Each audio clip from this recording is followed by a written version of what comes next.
अब आती है एक्सरसाइज 6.2। इसका क्वेश्चन नंबर 2 है, इफ ए बेस में है n-3 is equal to 2n-5 find the nth term of the sequence. अब गौर करें, पिछले क्वेश्चंस की निस्बत ये क्वेश्चन थोड़ा सा डिफरेंट आ गया। इसमें क्या है, हमें उसने एक ये एक्सप्रेशन दिया है an-3 is equal to 2n-5 और ये देकर उसने हमसे पूछा क्या है कि nth टर्म क्या होगी इस सीक्वेंस की, यानी इसका जो भी सीक्वेंस हमें हासिल होगा उसकी nth टर्म यानी लास्ट टर्म जो होगी वो क्या होगी। तो वो हम किस तरह से निकालेंगे, हमारे पास कोई डायरेक्ट तो उसका कोई तरीका नहीं। अगर हम गौर करें तो हमें गिवन क्या था, an-3 is equal to 2n-5, ये एक्सप्रेशन हमें गिवन है और ये nth टर्म नहीं है। गौर करें, nth टर्म तब होती जब यहां से ये -3 यहां पर ना होता, सिर्फ an होता तो ये nth टर्म होती। इसका मतलब है कि अगर कभी -3 यहां से चला जाए, ये खत्म हो जाए, तो फिर हमारे पास ये an आ जाएगा, जनरल टर्म आ जाएगी। तो ये -3 खत्म करने के लिए हम क्या करें, मैथमेटिक्स का एक रूल है कि हम उसमें ये कर सकते हैं, हम रिप्लेस कर सकते हैं या पुट कर सकते हैं n की जगह क्या, n+3। अगर हम n की जगह n+3 पुट कर लें तो गौर करें, हमें नजर आ रहा है कि यहां से -3 खत्म हो जाएगा, यानी a और इसकी बेस में n की जगह n+3, तो n+3 आ गया n की जगह और -3 as it is equal to, right side पर भी हम इसको पुट करेंगे n की जगह n+3, तो n+3 यहां पर भी आ गया -5। अब गौर करें, ये तो -3 और +3 कैंसिल, तो an आ जाएगा। लेफ्ट साइड पे तो जनरल एक्सप्रेशन आ गया an, राइट साइड पे क्या आएगा, 2 इंटू n प्लस 2 3 6 -5। अगर हम इसको फर्दर सॉल्व करें तो 2n + 1, ये आ गया an। तो यही क्या था हमारा nth टर्म या जनरल टर्म। तो सिंपली हमने इसको निकाल लिया। सिर्फ हमने इस क्वेश्चन को गौर किया कि n-3 में से -3 को एलिमिनेट अगर किया जाए तो फिर हमारे पास जनरल टर्म हासिल हो जाएगी।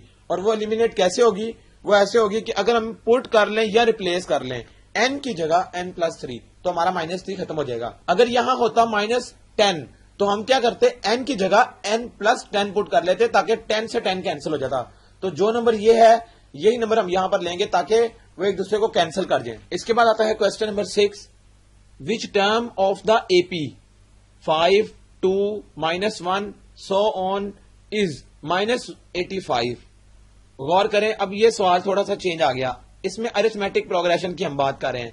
हमें पता है अरिथमेटिक प्रोग्रेशन की डेफिनेशन क्या थी कि उसमें एक कॉमन डिफरेंस d वो ऐड होता है हर अगले नंबर के लिए, यानी इस नंबर में एक कॉमन डिफरेंस होगा तो ये आ जाएगा, फिर एक कॉमन डिफरेंस उसमें आ रहा होगा तो ये, यानी अगली टर्म माइनस पिछली टर्म, जो हम सिंपली बात करते हैं अगली टर्म माइनस पिछली टर्म, ये होता था कॉमन डिफरेंस और ये सबके लिए सेम होगा। इसका मतलब है कि ये उसने कहा है कि ये एपी में है, इसका मतलब है कि इसका डिफरेंस भी माइनस या प्लस में कुछ ना कुछ सेम नंबर होगा। और उसने पूछा क्या है कि इस एपी की कौन सी टर्म -85 है, यानी फिर क्या होगा इसमें। गौर करें, हमारे पास मेन फॉर्मूला ये था an is equal to a1 plus n-1 into d. हमारे पास इसमें सिर्फ 4 चीजें होती हैं, एक an, एक a1, फिर n और d, ये 4 चीजें हैं और इसमें से एक अननोन होती है। हमने डिसाइड ये करना है कि इस क्वेश्चन में अननोन क्या है। गौर करें, d तो अननोन नहीं क्योंकि हम d निकाल सकते हैं, a1 भी हमारे पास गिवन है, गौर करें 5 है, और an यानी आखिरी टर्म या जोन सी भी टर्म है, इसका मतलब है हमें an भी गिवन है जो कि ये लास्ट टर्म होगी। तो हमें चाहिए क्या कि हमें विच टर्म, कौन से नंबर वाली टर्म है ये, यानी n चाहिए। तो n निकालने के लिए हम क्या करेंगे, गौर करें, हम बाकी सारी वैल्यूज पुट करके यहां से n निकाल लेंगे। तो यही चीज हमें इस क्वेश्चन में पूछी गई है। an क्या है -85, a1 है 5 plus n as it is रहेगा -1 इंटू डी। डी क्या है, डी होता है अगली टर्म माइनस पिछली टर्म, ये आ गया -3। इसी तरह अगली टर्म माइनस पिछली टर्म, तो ये -3। तो गौर करें, ये हमेशा हर दफा -3 ही आएगा। तो d की जगह मैंने -3 पुट कर लिया, ये आ गया। इसके बाद -85 एज इट इज, फिर 5 प्लस, अब गौर करें ये आ जाएगा -3n और प्लस का 3, ये ब्रैकेट में आ गया। इसके बाद अगर हम इसकी ब्रैकेट को रिमूव करें तो 5 माइनस 3n प्लस 3 और इसके लेफ्ट साइड पे माइनस 85 एज इट इज, फिर माइनस 85 और अगर हम 5 प्लस 3 ये आ जाएगा 8 और दूसरी साइड पर जाके ये माइनस 8 हो जाएगा, तो माइनस 3n 85 प्लस 8 होता है 93 with minus sign is equal to minus 3n। अब यहां से 3 काट सकता है, इसके साथ ये 31 आ जाएगा और ये माइनस माइनस भी खत्म, तो n की वैल्यू आ गई 31। इसका मतलब है कि 31 नंबर वाली टर्म जो थी वो थी माइनस 85, तो ये इसका आंसर है, हमें n चाहिए। तो अब है question number 13, if 1 over a, 1 over b and 1 over c are in AP, show that b is equal to 2ac over a plus c। तो गौर करें, उसने हमें खुद क्या दिया है कि हमने प्रूव करना है। पहली चीज तो ये है कि ये प्रूव आना चाहिए, लेकिन उसने क्या कहा है कि ये जो हमारे पास एक 1 ओवर a, 1 ओवर b और 1 ओवर c, ये तीन हमारे पास फ्रैक्शंस हैं, तीन फ्रैक्शंस, और उसने कहा ये AP में है। AP का मतलब क्या होता है? AP का मतलब ये होता है कि अगली टर्म, यानी अगर हम सेकंड टर्म में से 1 ओवर b में से माइनस कर लें पिछली टर्म 1 ओवर a, तो ये हमारे पास एक कॉमन डिफरेंस आता है, ये AP का मतलब है, ये हमने लिख लिया। इसके बाद गौर करें, अगर हम उससे अगली बात करें 1 ओवर c माइनस, यानी अगली टर्म माइनस पिछली टर्म 1 ओवर b, तो ये भी d है, कॉमन डिफरेंस है, इसको हम इक्वेशन 1 कह लेते हैं, इसको इक्वेशन 2 कह लेते हैं। गौर करें, हमारे पास बेसिकली ये तीन फ्रैक्शंस थी, तो हमने अगली टर्म माइनस पिछली टर्म कर लिया, वो d बराबर आ गया, और फिर अगली टर्म और माइनस पिछली टर्म आ गया, तो ये आ गए, तो दो हमारे पास पॉसिबिलिटीज बन गई। अब गौर करें, जब हमें पता है कि राइट हैंड साइड अगर बराबर हो किसी भी एक्सप्रेशन की, तो उसकी लेफ्ट हैंड साइड्स भी बराबर होती हैं।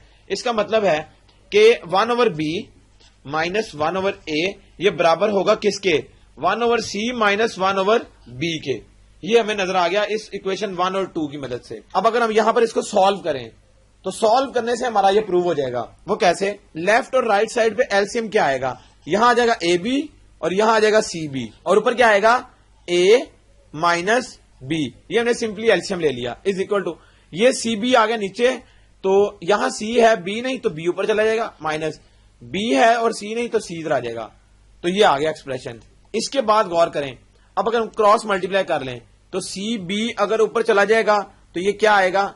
A minus B is equal to AB into B minus C, ये आ गया। इसके बाद क्या होगा? गौर करें, B और B ये दोनों मल्टीप्लाई हो रहे हैं इक्वेशन की लेफ्ट और राइट साइड पे, तो ये कैंसिल हो सकता है।